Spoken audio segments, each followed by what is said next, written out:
Oh, Success. Success. How are there we go. you? I'm doing well. How are you? I am great. I'm very excited. Likewise. Um, I just hope that people get what I really want them to get out of this. Like men and women, like we talked about, like I just feel like we're growing up and it's just time. It's time to have these serious conversations, not just with your friend groups, with your guys, separately from the girls. It's like to understand one another, you have to have a discussion together. So Yeah, I'm trying to make it a thing. So I would appreciate it if everybody would join me in making it a thing. I'm here for it. I like that. It's something that me and my me and my group of guy friends talk a lot about. Me and my partner talk a lot about is how do we better understand one another, which obviously starts with better understanding ourselves, Yes. right? So I'm excited. I'm excited to share and ready to see where it takes us and yeah, I just think we need more stuff like this. We need more Mhm. conversations like this.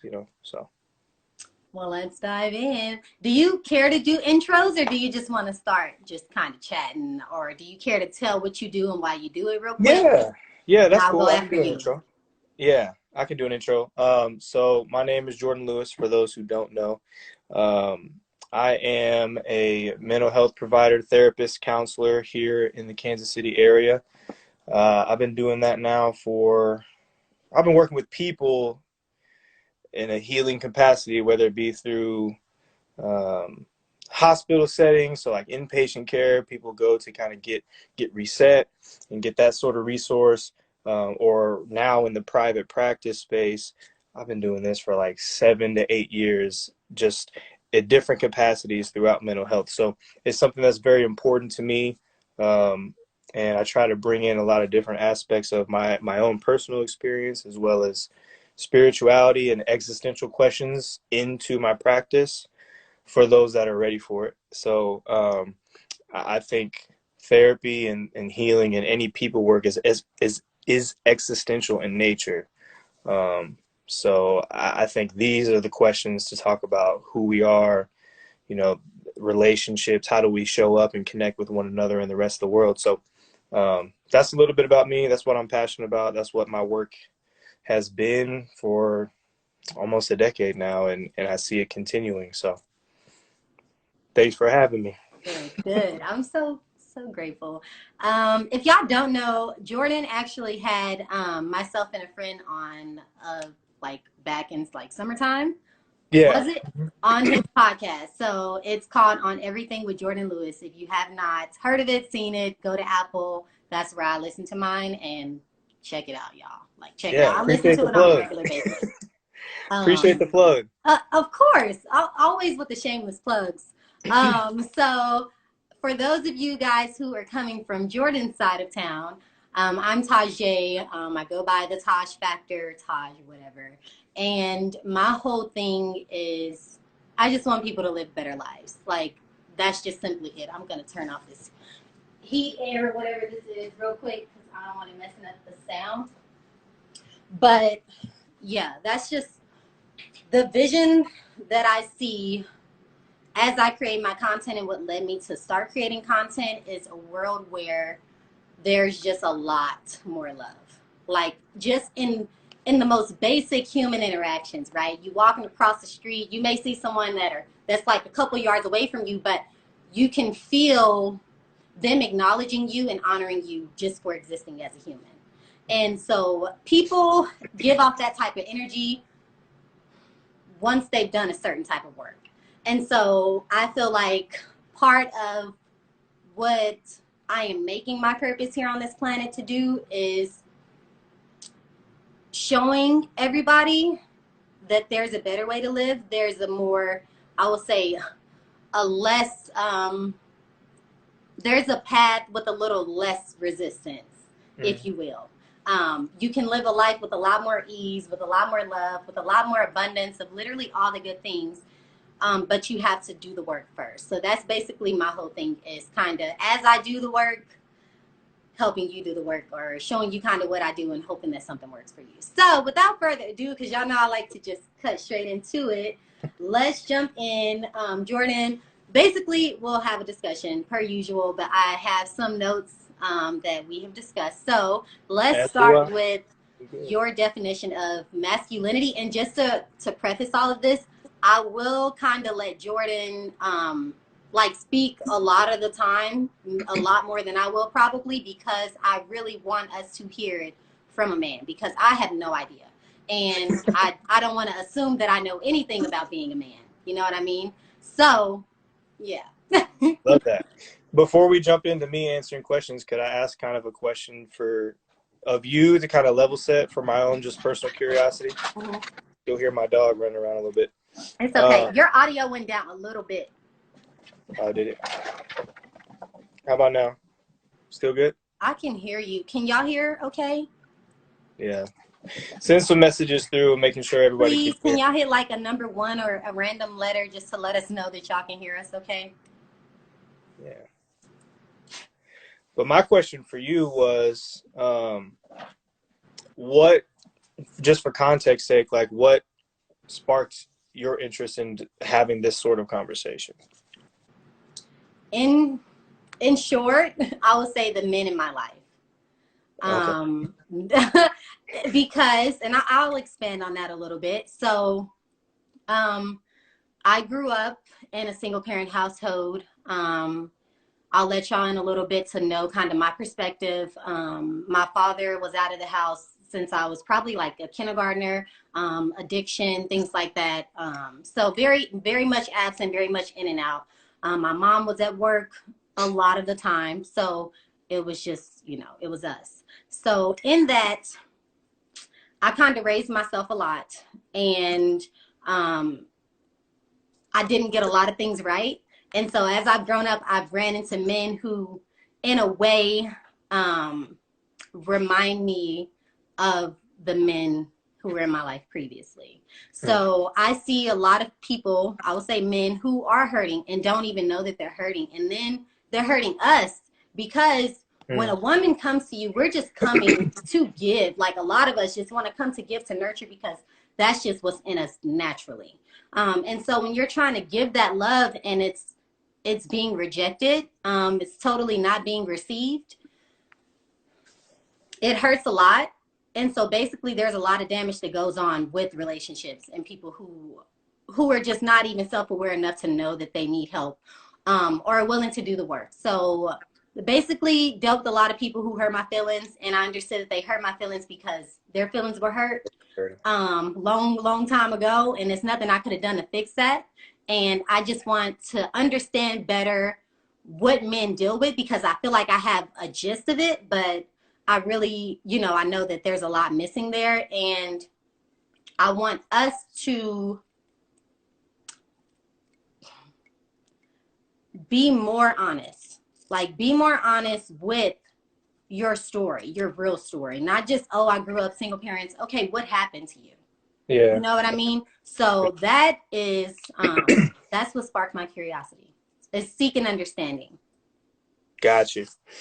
Well, I appreciate you sharing that, and that makes a lot of sense. So, thank you.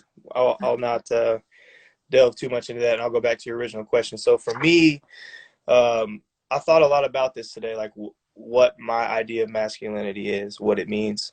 Um, it's honestly not something I think about a lot.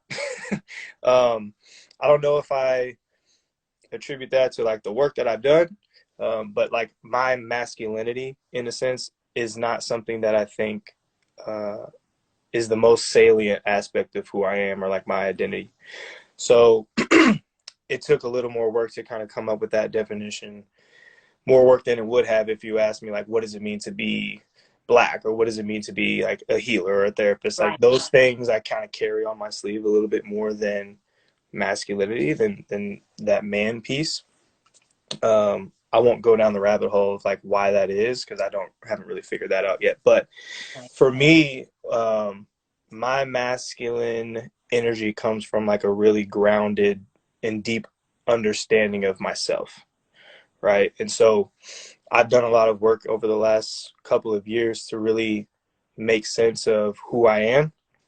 A lot of that work was sparked by a failed relationship on my end as well, right? And so rather than I will get into this part of my story, but for a lot of guys, when a relationship fails because of the pressures we get from society, from our peer group, from the other men in our life, there's a pressure to like act as if we're cool, act as if everything is okay, um, and sometimes act as if we didn't have a part to play in why something went wrong. It's very easy to project because it can be seen as weakness sometimes to really sit down with yourself and acknowledge that like you messed up, right? Kind of that old, I picture like that old situation where there's a husband and wife on a road trip and like they're lost, but the guy's at the steering wheel and like he can't admit like, all right, I'm lost. You know what I'm saying? Yeah. Because you want to have it all figured out. Right. Um, but some of my previous experiences of managing breakups the wrong way taught me that like, okay, this time it has to look differently. Um, and it hit harder because it was a whole ass marriage, right? Like it was a significant disillusion of a significant type of relationship. So that prompted me to kind of sit down and go, who am I? What was it about me that contributed to the problems that we faced? What was it about me that found myself in this particular relationship with this particular person that treated me a particular way, right? And vice versa. Mm-hmm. So all that to say, my main focus over pushing 5 years now is like, I need to understand myself. I need to do that work to be curious enough to look myself in the mirror and figure out where those wounds are. Why am I the way that I am? Why do I react to certain things the way that I do? And from that place comes all the things that I think traditionally when people think of like what it is to be a man, they come from that place of just understanding oneself. So things like clarity, right? Like people look to men to be the good decision makers, right? To have a direction in life. You can't have that if you don't know who you are, if you don't know what your true like desires and wants are. Yes. Um, Yes. so for me, masculinity, I think a lot of times people focus on the outcome. Like they focus on the fruit and go, okay, if I want to be masculine, then I have to be a good leader. I have to be a good decision maker. I have to have clarity and direction in my life. I have to be strong. Mm. I have to be grounded. All of these things to me come naturally when you just understand yourself. If you like Yes. really know who you are and you Yes. do the work to live from that, then a lot of that just comes as a byproduct of I know who I am, I know what I want, and that gives me direction and clarity as far as who the people I want in my life, where I'm going, what my work is. So to me, it starts with that, like mastering. My friend, one of my really good friends, I hope he hops on at some point. His name's Christian. He's been on my podcast. He said something a while back when we were having a discussion about masculinity. He said, mastering of self. Like that's what it Mm-hmm. means to him. And I Mm-hmm. think if I could boil it down to that, I like that. I really agree. Like mastering me is the fountain that everything else flows from. I love So that. I love that because that's extremely powerful. To be able to master yourself as a human being, as complex as we are, like that means you've unpacked, repacked, arranged, rearranged. Like you've done tremendous work, and that is no easy feat. And I was just thinking, I'm like, that is, I mean, that's true power. And that's honestly what's attractive. It's knowing like this person is standing in the power of self-understanding. yeah, And that is the most powerful place to stand. And I just made that up. So no, no, but like that, because from there, that is how you ground and you root. You root within yourself and your principles and in your mess too, and figuring out what that is and what to do with it. So I love yeah. that. I really And love if, that. and if you think about it, like particularly thinking of relationships, right? One of the things that is put on men a lot is like be that rock, right? Be that place where especially, and I can only speak from heterosexual relationships because I'm a straight male dating a straight female. And so when I think of like, what does that mean to provide a sense of safety and security for somebody? It's being steadfast, and that steadfastness that comes with, regardless of the situation at hand, regardless of like external forces or even things going on between her and I, if I remain me, there's that sense of like, she learns to know what to expect from me, and I don't sway or bend or break regardless of certain situations. And so there's the security. Like we don't have to makeshift it. We try to define it as financial security or fidelity. Like all these things are good, but to me, it's really that sense of comfort that knows from this. I'm with someone who knows who they are, Yes. and is going to remain true and come from that at all times. I love that. So. I love that a lot. There was something else in there. Oh, what made me want to ask you that was to hear your take. And also I remembered on your podcast, you had a guest on, I want to say it was Lauren St. Jones's, Oh, Langston. Langston. It was Langston. Yeah. And I think you ended up saying like masculinity is whatever you choose to express it as. Like truly, it's just like this. You can look at it as like a mesh net or something, and you just put into it what you see fit and take it out when it no longer fits, you know. Yeah. But I think Can't that take full credit for that because he actually said that. oh, sorry, But, Langston, if you ever see this. Yeah. I'm like, Yeah, somebody said it and it was good. But I co-sign it. I yes. agree. Yeah, because it kind of, again, goes back to, okay, who I am. Yes, there's a constant to it, but also I may become different parts of myself or like express different parts of myself depending on the situation. So if I'm in a certain situation that makes me feel immense gratitude or joy, then that part is going to come out. If I'm in a situation that makes me feel like a righteous anger or frustration about injustices or things, like I can also become comfortable expressing that. Like that's part of me too. And I think that's where it becomes a freedom. You can, there's no emotion that you're uncomfortable expressing, because if it's genuine and it's coming from a place that is genuine and true to you, then it doesn't matter what it is. Like there's no right way to be like. So yeah, I think that goes to what you're saying. It's just, it can look so many different ways, because as men, we should be allowed to show up and be moved in certain ways depending on what we're like experiencing in any particular moment. Okay, yeah. Next question is, how does it feel as you're, I guess, relearning what masculinity is or isn't, or whoever you want to be? How does that process feel? How did it feel in the beginning? How does it feel now? Yeah, this is where I think, so like I've seen this in my own personal, with people in my personal life.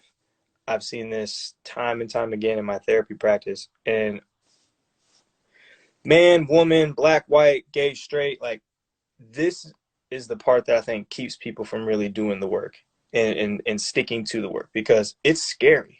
It's scary to unlearn. It's disorienting. It shakes your whole foundation, because you built a foundation of on top of like not necessarily lies, but just ways that you were trying to change yourself to be accepted or to get love or to get something that in a point in time you wanted, and you felt you wouldn't get it if you were being just who you were. Mm-hmm. So you pile all this stuff on, and the process of doing the work takes all that and like takes a sledgehammer to it, right? So that process it's terrifying, right? You start to look at things that you built a foundation on and realize, oh, this was not ever part of me. You may be, I found myself in situations where I was like, damn, I made this decision that has put me right where I'm at today, but it's not true to me. Like I'm currently in situations where I made a decision that was coming from a disingenuine place. And how do I deal with that? Like, how do I deal with the repercussions of how not being true to me, or not even knowing who I was, now led me to a place of like, right now, where am I at, and how do I deal with this space from my place of really me, if that makes sense. Like, Mm. it kind of sounds complex, but so yes, it's terrifying, it's scary, it's disorienting. You have moments like, I wrote a poem about it a while ago, and for people that are listening, if we like make a post of this, I'll like somehow attach it or something in a link. But there's loneliness involved. There's despair of just like, what has my life become? Is everything a lie? Like, all the different multitude of emotions. And I think that fear and that initial feeling of discomfort is what makes people go like, nah, I'm good. I'd rather deal with what's comfortable, even if it's a pain that I know, if that Mm-hmm. makes sense. Mm-hmm. So just to keep it real, like, that's how I describe it. Like, the process is awful when you're in it. It's easy for me to look back now, and when I say look back, I don't mean like it's done. This is ongoing. Like, Right. this is a lifetime thing. Yes. But because I know the positivity, like the good fruit that it yields, to me, that's worth the work, because I know like freedom, peace, liberation, clarity is on the other side. So, but yeah, when you're in it at first, it's trash. I'm sure you could speak to that. Like, it's not fun. Oh yeah. Not fun. It's it's the hardest thing you will ever do. Like, to be honest, but it's Yeah. the best thing. Like, it's the best thing. And these things sound cliche, but that's because they're true. Like, cliches are cliches because they are true, y'all. Like, if you purchase to get a parent. Yeah, we can touch on that for sure. Mm. Um, so yeah, it's a lot and it's very lonely. You learn to be alone with yourself, and then eventually you're not lonely anymore. You're just alone. Like, sometimes it's lonely, but most of the time it's just like, okay, I'm here, and then that's just more time for you to explore you. You know what I'm saying? Yeah. So it's like, um I don't know, like, right before, you get to the other side of something, is hell. That's just what it is. And then you get the oasis. Like, after walking in the desert for so long, you get to the oasis. You know For what I'm sure. saying? So real quick, someone asks, is there any advice for approaches to get a parent or older relatives who start that inner work? Do you want to go, Jordan? Yeah. So I'm actually glad someone brought this up, because I was actually telling a client literally today what will start to happen when you take on this work. The more self-aware you become of you and your shit, pardon my language, but I'm just keep it real. Like, the more you become aware of that, the more you become aware of everyone else's shit around you. And that is going to make certain relationships with certain people in your life, in your case, a parent or a relative, it's going to make that relationship tense for you, because you're going to start to connect dots, which it sounds like you've already done, and see like, yo, this behavior or these decisions or these choices that you're making are coming from a place of hurt, and you want them to heal that. Like, you want them so desperately to do it. But something that I've learned through my personal life as well as in a therapy practice is, it's that old saying, like you said, Tajay, like, cliches are true, because that whole, like, you can take a horse to water, but you can't make him drink. People will make comments and see how you're moving differently and things like that, but as frustrating as it is, someone can't be ready to do that work, and there's no amount of convincing that you really can make them do. So my advice would just be, continue to do your personal work, share it with them if they inquire, right? Like, not to say you don't have to be open about the benefits that the work is bringing in your life, but to sit and say you should be doing this, or try to connect those dots for them.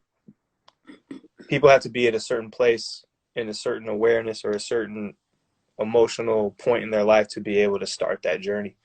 Um, so sometimes it looks like, if that relationship is particularly harmful, you might have to create some distance, some safe distance for yourself. Or others, if it's not particularly harmful to you, but you see it harming them, just love them through it. Because the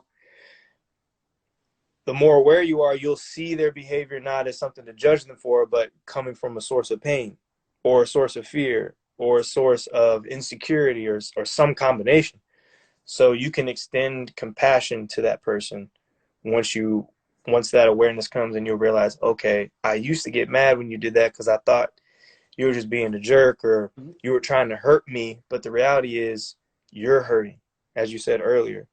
So that would be my advice: is decide whether you can love them from a distance, decide whether you can love them and remain close and kind of just love them through it. Or, if you have to kind of more abruptly distance yourself from that person. But I wouldn't invest a whole lot of energy trying to beat them over the head with it, because they can only hear what they're ready to hear and engage in what they're ready to engage in. That is my advice. Basically, like you took the words, literally all of it, you took it all out of my mouth, because that's all you can do. That is all you can do. And I'm telling you, you will waste so much valuable energy that you can use to work on yourself and your goals and your journey if you try to force feed somebody healing. It does not work that way. It does not work that way. And y'all, this is coming from a girl who's cried for years trying to get my family to do certain things. You know what I'm saying? But what I have learned on this journey is the best thing you can do, like Jordan said, is walk in your on your healing path. Walk your walk, be the example, because I'm telling you, your light, honey, is going to shine. It's going to shine so bright that they're going to wonder what you have, what you've done, and they're going to notice. And I want to say to anybody on their journey, like, there's always somebody watching. You never know who's encouraged by you. There are people who will never tell you that they look up to you. People who are older than you who will never say it, but know that somebody's always watching. So continue to do the work yourself and be the example. And that's the best thing you can do for your community. That's the best thing you can do for this world, honey. Raise the vibration one human at a time. Okay. That's facts. That's powerful. Just to put a bow on that, because as you were talking, when you said allow them to do their own path and you walk your own healing journey, there's a quote, Neil Donald Walsh in his book Conversations with God. This quote really stuck with me and drove that point home and allowed me to really take a step back from those situations. He said, allow every soul to walk his path. Right. And so it's like, just as we've been in places prior to the work where it didn't matter what anyone told me, I wasn't going to be ready because I wasn't ready. I hadn't had the moment. I hadn't had that clicking, things didn't click yet for me. And so when we just sit back and allow every soul to walk his path, we realize that if they're going to get there, they'll get there when they're ready to do it. So I love that. Okay.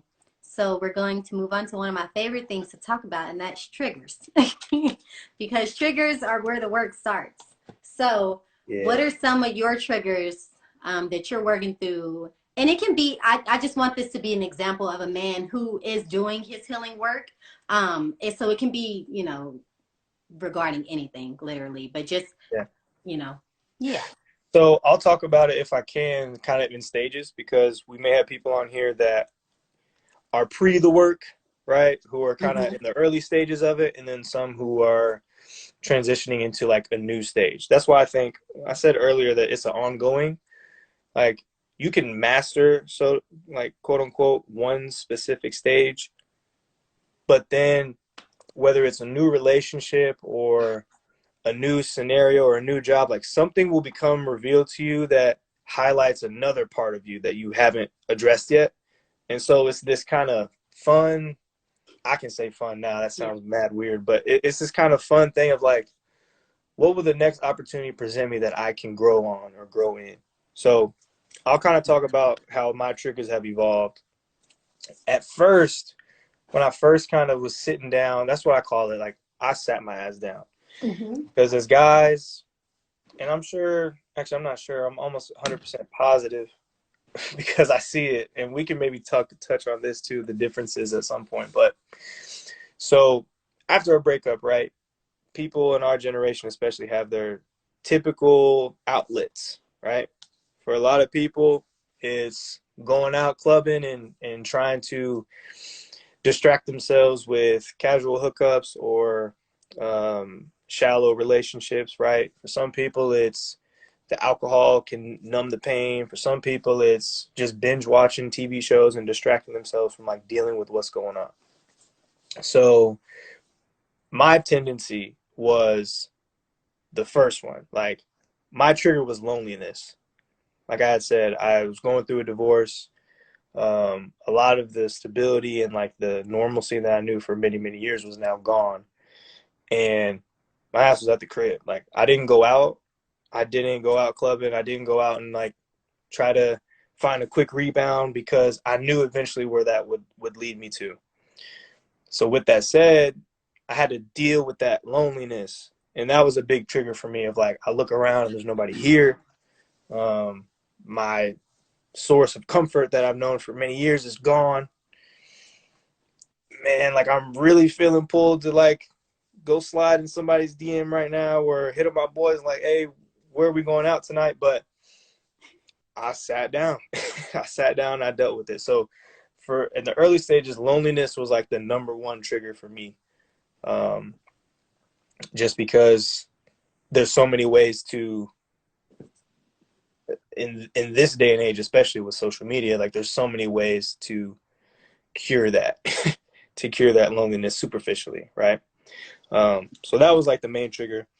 Then as I kind of mastered that stage, right, of being able to like be okay with myself, it's funny, like when I was single, there was this sense of like, I made it. Like I've done my healing and that's it. And I'm done. But then I got into a relationship. So I've been dating my current partner for almost 3 years now. And that's that level up stage. Like that presented new opportunities. It highlighted areas that I did not master. And so a big trigger for me now is there's probably two. A sense that the me that I've discovered, the me that I've found, the me that I've remembered, I like to say, losing that again. That's a big trigger. It's like wanting to protect and hold on to this version of myself that I mastered prior to the relationship, and then getting into a relationship and realizing and allowing myself to be changed for the better and to grow in other ways. So that's one big trigger for me, is when I feel as if, because a relationship requires some compromise, right? A relationship requires openness to new perspectives, new ways of doing things. My initial reaction to some of these things is like, you're trying to change me. Like, I can't lose myself again, right? So I'm recognizing that. And then one that's always an ongoing for me is the sense that I'm not doing, like, being good enough in the eyes of whoever, whether it started with my parents and now it's molded to different past relationships that provided evidence that I wasn't because they failed, right? And now there's times where I try to be the best man that I can be for my partner at work, whatever the situation is. And mistakes, like people perceiving my actions as mistakes, is a big trigger where I resort to that, like, damn, I didn't do something good enough. And that's the first. So it's like I keep this ambiguous tally in my head of like, once I do something not good enough, something's going to go wrong. They're going to leave, or, you know, I'm going to lose the job, or whatever the case might be. So like, I say those are my current two big triggers. And I see some relationship questions, you guys. We're actually going to probably have a discussion about that. So save all your relationship questions. Yeah. It's coming, I think. Man, this is dope. Yeah. I'm excited, y'all. I'm excited. So what I'm gonna actually do real quick, okay. I just took a screenshot just so that I'll make sure that we get that answer when we do Cool. our relationship talk. I'm so excited for that. I love that. I love that. And I say triggers are where the work starts because that's the only way you know something is wrong. It's like you cannot fix a problem until it's diagnosed. And your triggers, when you start to feel yourself being too emotional about something, that's when you know, oh, I've been triggered. Yep. And then you go and you introspect because, yeah, emotion takes over. And that's when you know that your higher self has left the chat. I like that. And this is where I'll say to any of the men that are on, and I can't speak for all men, but I know for me, um, this is where in the context of relationship, whether it's with our friends or with a romantic partner or family, that's where we have to curb our initial tendency to project and to like point the finger at people. Because listening to what you just said, you said, notice the trigger and then what? Introspect. For a lot of people, it's notice the trigger and blame. Notice the trigger and say, you triggered me, right? You're responsible for this feeling in me. That feeling was there. That feeling was in there somewhere, just waiting to be touched or waiting to be brought up, right? So I like that you laid out that's accurate step process of you got to notice the trigger, but then you got to introspect. And I think from talking to a lot of my guys, that it comes more natural for us than maybe I'll say some women of just like point the finger again, because we don't want to admit we have these things to work on.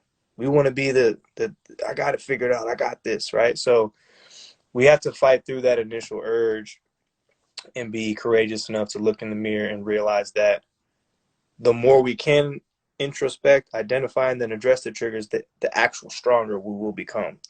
We're weaker when we ignore them Come on, and Jordan. kid ourselves into saying that we got it when we don't. So, Yes, I love that. That's the real strength. That's the real strength. right. Okay.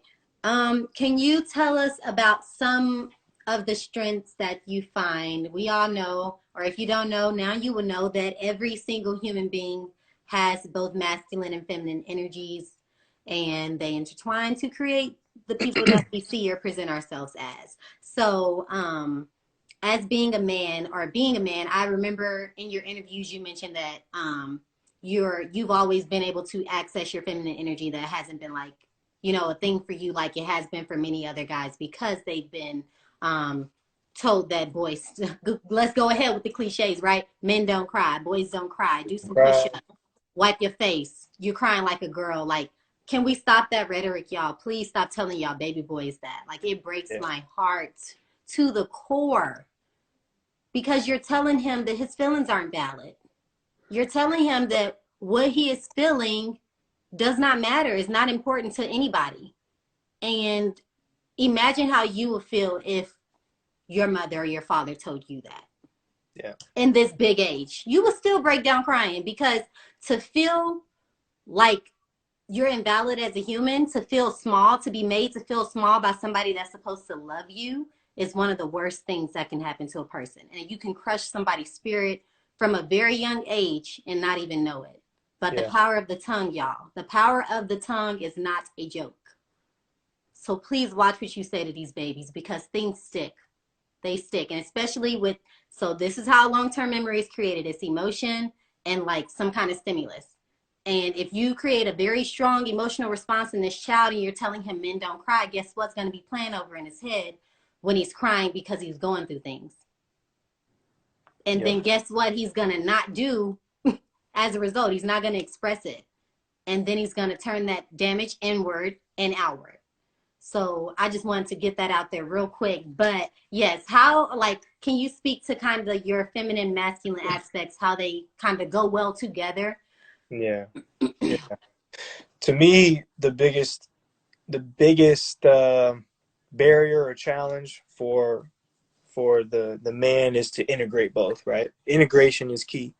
Whether we like it or not, the reality is both men and women have both energies, and they can come out at different times.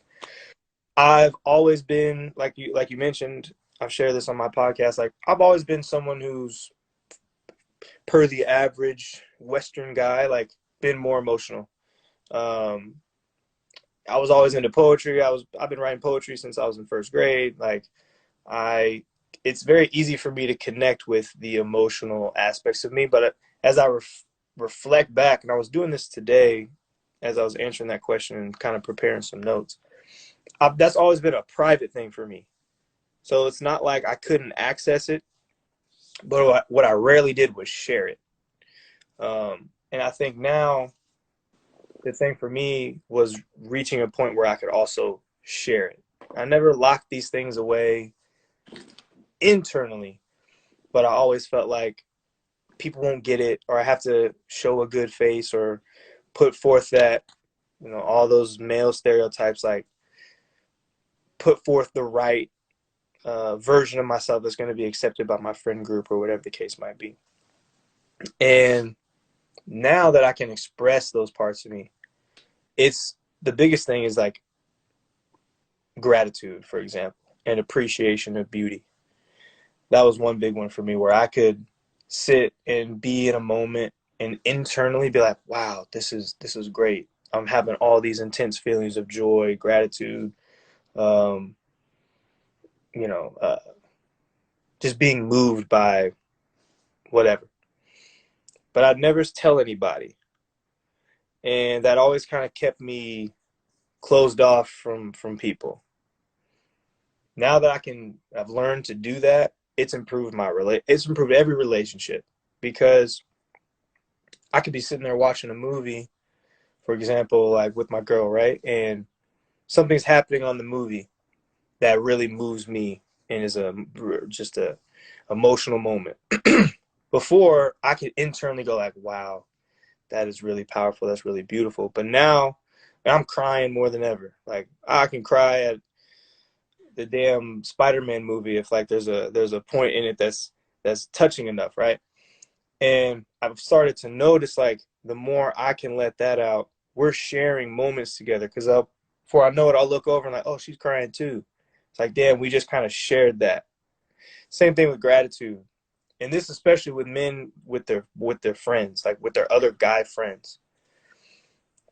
It's a crazy thing that first time where you feel weird about telling like your friend like I love you and I appreciate you, right? But that has elevated all my current friendships as well. Like being able to just out the blue because of something I've been thinking about or something that happened, like text one of my dudes and be like, yo, like that conversation we had last week, I thought a lot about that. I really needed to hear that, man. I love you. Like I appreciate you. And it invites them to do the same. Like, oh, we're allowed to say that. Like we can do that in this relationship because we feel it. We feel these things.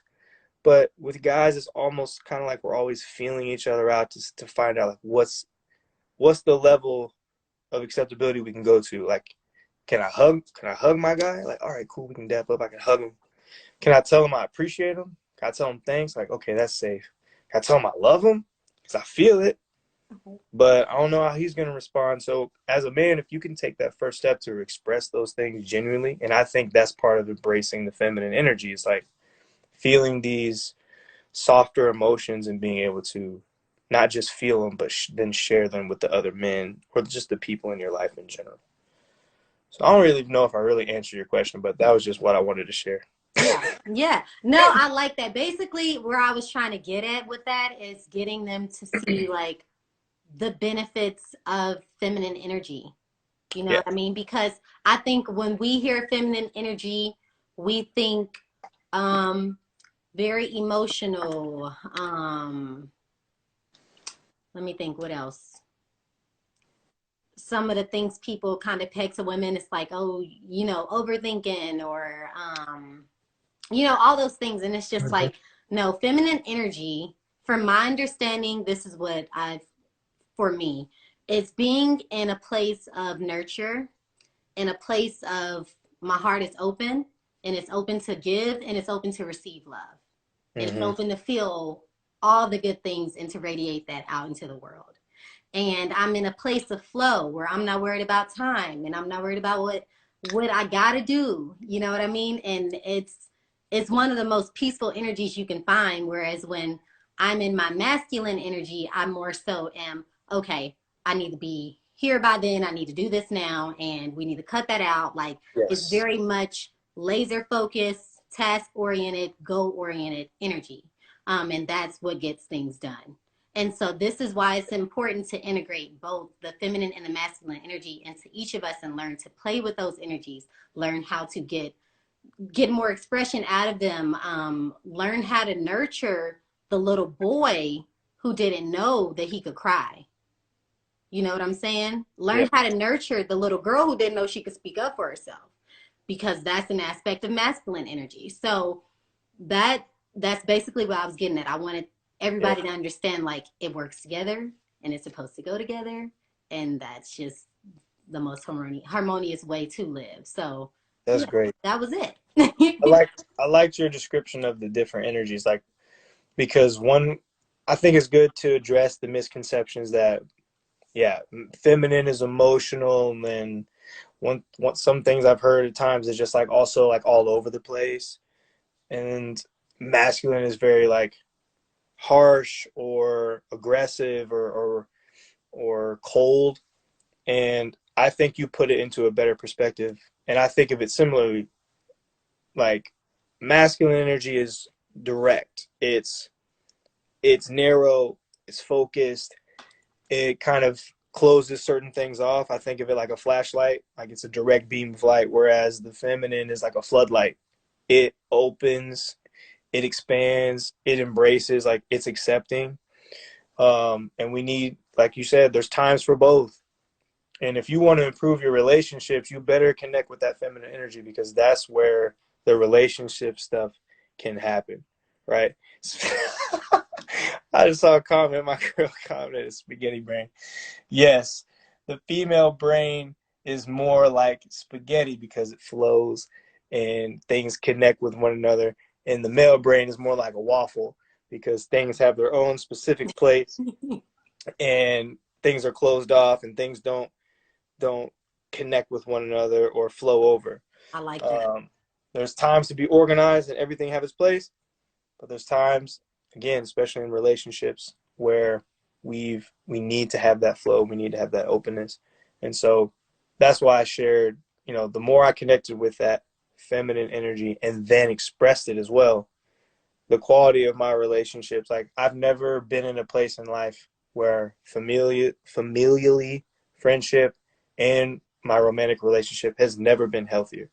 And I think a big part of that, um, obviously it's a testament to the people on the other end accepting my energy, but I think a big part is also me being able to express and invite them to join in when I do share that I love you or I appreciate you, whatever the case might be. So I love that. Okay, my question is, what will you teach your sons? Like some fundamentals about this is really what a man looks like. mm. Or Well, what, yeah, yeah. yeah. So I'll expand that to just any, because full transparency, I don't know if I'm gonna have my own kids or not, but You should. if if I do, um, or even if I don't, I'd like to be able to still impart wisdom and guidance to any young men that are in my community, or even older men that come to my therapy office or that I'm, fortunate enough to work with down the road. And when I work with men at whatever capacity, it always comes down to, for me, how can I help you express a wider range of emotions? How can I help you connect with, identify, and then be comfortable showing a wide range of emotions? So I think that's where it starts. I would teach, whether it's my sons or any young man that I'm working with or that is in my life, I would teach them to be comfortable with whatever feeling that arises in them, because it's going to happen. The question is whether or not we close off to it, whether or not we push it away, or we can embrace it and be open to it. So um, I'm doing that even without sons. Me and my colleagues, I got a close friend and colleague Caleb Adego K, he goes by Mook. We're working on a men's group right now that I wanted to come on here and plug. We're finishing on wrapping that up and making that available for free for the public, people who are here in the Kansas City area. Um, oh, that's crazy. He's watching. Okay. What up, I Mook? He just thought. said preach. What up, Mook? So Oh, wow.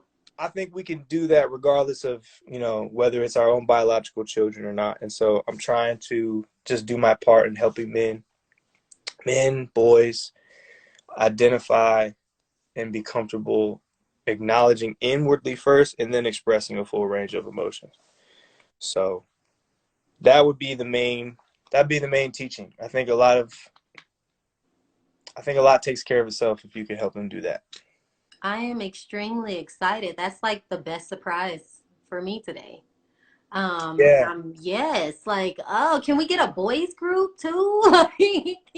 that's the plan. We're going to pilot it with the men and then try to develop a version that we can deliver for like teen boys I love that. and things like that. So stay tuned. We're Yes, looking to wrap that up here and get it started pretty soon. yes.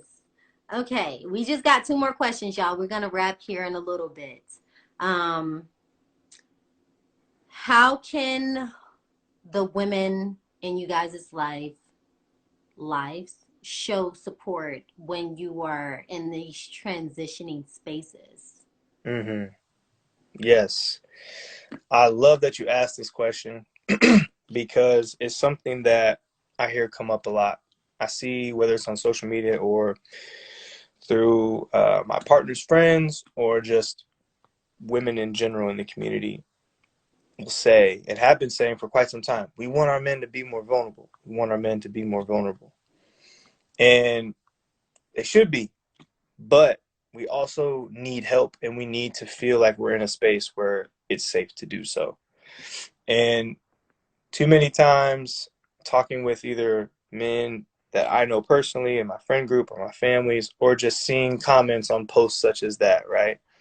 Saying, well, when I was vulnerable, it got thrown back in my face, for example, or when I shared my insecurity, in a fight a couple months ago, well, that's why you, whatever, that's why you struggle, that's why you depressed, that, like, so, um, where I would say women can help is one, creating a space, helping us to create a space where our vulnerabilities are acknowledged and held and then honored, right? Like, not, I have to, before I can be, whether it's my partner or anybody, I'm not going to share parts of myself that I think someone's going to use against me. I've been in situations like that. And a lot of men have. And so that's the first thing. It's like holding that space and, um, and hearing that and validating it. The second I would say is kind of a two-parter. Like when I say that, I mean it takes both. So I wrote down patience, meaning I tell my partner this all the time, and I'll give her a shout out because she does a great job with this. She understands, and I try to express that like I need you to know that I'm 100% committed to the work, but that doesn't mean that I'm going to be 100% perfect in my approach. Like, I will hurt you, I will harm you unintentionally because out of a triggered place or a fearful place or an insecure place, I will say or do something that is not fair to you. So, on one hand, we need women in our lives to be patient with us and give us the trust to know that we are committed to the work. And then our part is like, then you got to be committed to the work. You know what Come I'm saying? on, come on. You can't, you can't be like, come on, be patient with me, and then out here it's like kind of the same thing over and over, and there's no real progress or no real efforts of the contrary. So my thing that I try to communicate, again, speaking from my personal experience with my partner, is like, if in a month I acted out of fear, acted from a triggered place, and created a conflict that was unfair to you, or I projected onto you 3 times, my goal is through the therapy I'm engaged in, through our couples therapy, my goal is for next month that to be 2 times. And then maybe the next month is 1 time, right? But I get that space and I get that grace because I'm committed to the work. So that's kind of a double-edged sword. Come on, like that. That's the whole thing. And I'm excited. I'm so grateful for this talk. I'm glad that it's gone how it has. And I appreciate you saying that second piece because I think that's where a lot of our frustration comes from when we're trying to be supportive. It's like one, either not being let in to be supportive, or two, being supportive and then being a little too supportive, to where you're Enabling being kind of. an enabler, if you will, Yeah. of poor behavior and not holding them accountable. So Yeah. I really appreciate that. And then I guess we can both do our closing messages basically to the youth or to any men in healing. Any last gems you want to drop right quick? Yeah. Um, Damn. One, I just want to start by saying I appreciate you doing this. I appreciate you setting it up. I appreciate you inviting me to have this conversation. And I hope it's the first of many. I hope that the people who are on and the people who will go on to see this, as I'm sure inevitably it'll be shared, will then continue to share. And maybe this can become some group discussions and having people on to ask questions, because I just think there's real value in having these discussions. So I appreciate you for that. I guess the last thing I would say, and it's not even specifically to men, it kind of ties back to where I started, which was masculine energy.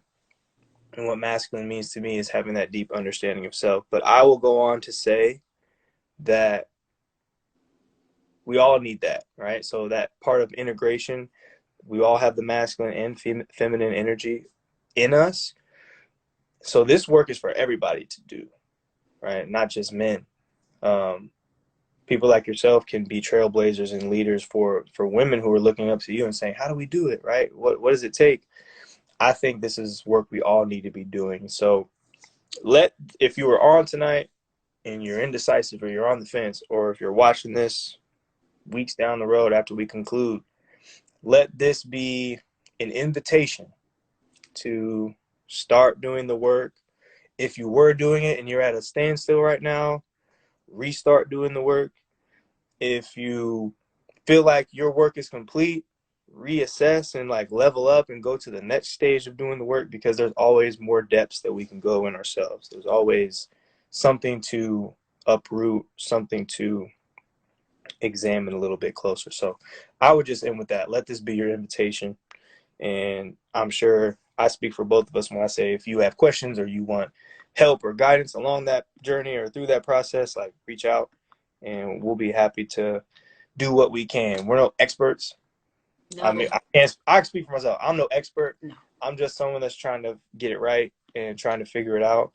And I've had some experiences that I think I can share and people could glean some insight from. So that'd be it for me. Awesome sauce.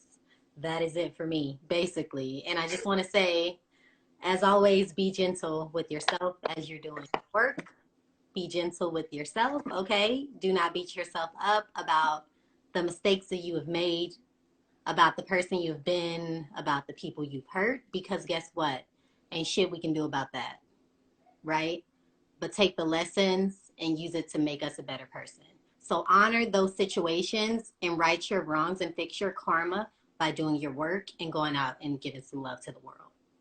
And I just want to say, I love y'all. I love y'all so much. And I truly do appreciate all of the support, anybody who shared earlier, in the future, everybody who joined. And I just appreciate y'all for taking this time for yourself to invest in your mind, to invest in your spirit and your soul, and something that's truly going to bring value to your life if you let it. Because as you can see, it's not the most popular life, but I do truly have faith that more of us will start to have these conversations and start to do this work. And we did not forget about you. We're going to do a relationship version of this talk. We will discuss the dates and kind of get that out to y'all, but I definitely did not forget about you. We got y'all for real. And tune in and bring your spouses next time.